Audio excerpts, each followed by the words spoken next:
Mark chapter 3. Yeshua entered a synagogue again, and there was a man there whose hand was wasted away.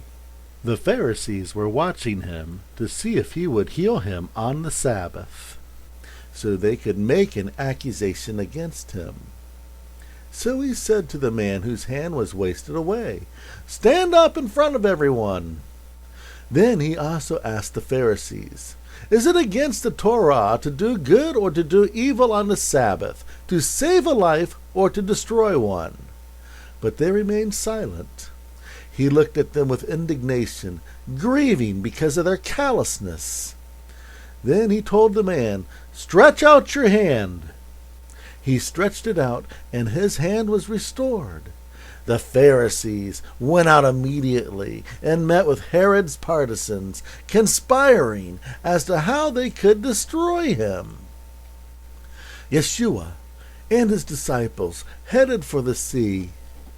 Many people followed him from Galilee and Judea, and from Jerusalem, Idumea, and from beyond the Jordan, and from Tyre and Sidon. A huge crowd came to him when they heard about everything that he had done. He told his disciples to have a boat ready for him so the crowds wouldn't crush him. He had healed so many people that they were rushing him in order to touch him. When those who were possessed by unclean spirits saw him, they fell down and shouted, "You are Jehovah's son!" But he warned them not to reveal his identity. He climbed a mountain and called those he wanted, and they came to him. He chose 12 to be with him, those he would send out to be heralds, and who would have the power to heal the sick and cast out demons. To Simon he gave the moniker of Simon Cephas. He referred to James, the son of Zebedee, and to John, James' brother, as Boanerges, that is, sons of thunder.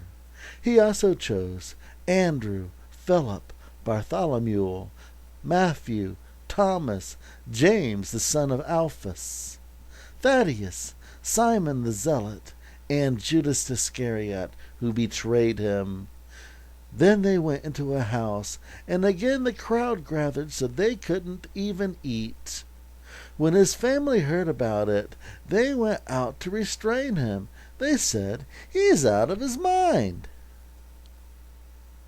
The Torah teachers who had come down from Jerusalem were saying, "Beelzebub has possessed him. He expels demons by the prince of demons."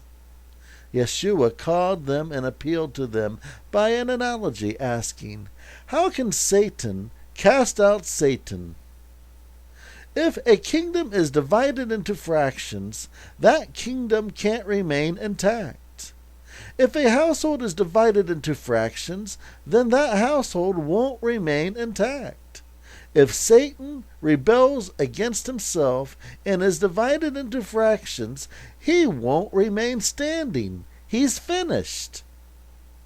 No one can enter a strong man's house and steal his things without first tying up the strong man. Then he can ransack his house. I am certain that all sins and any blasphemous speech can be pardoned, but there is never any forgiveness for anyone who blasphemes against the Kaddish Spirit. They are subject to a judgment that is eternal. He said this because they were saying, "He's possessed by an unclean spirit." His mother and his brothers arrived, and standing outside they sent someone in to call him. A crowd was sitting around him, and someone told him, "Your mother and your brothers are outside calling for you." He replied, "Who is my mother, and who are my brothers?" He looked at those who were sitting with him and said, "Look, my mother and my brothers. Whoever does Jehovah's will is my brother and sister and mother."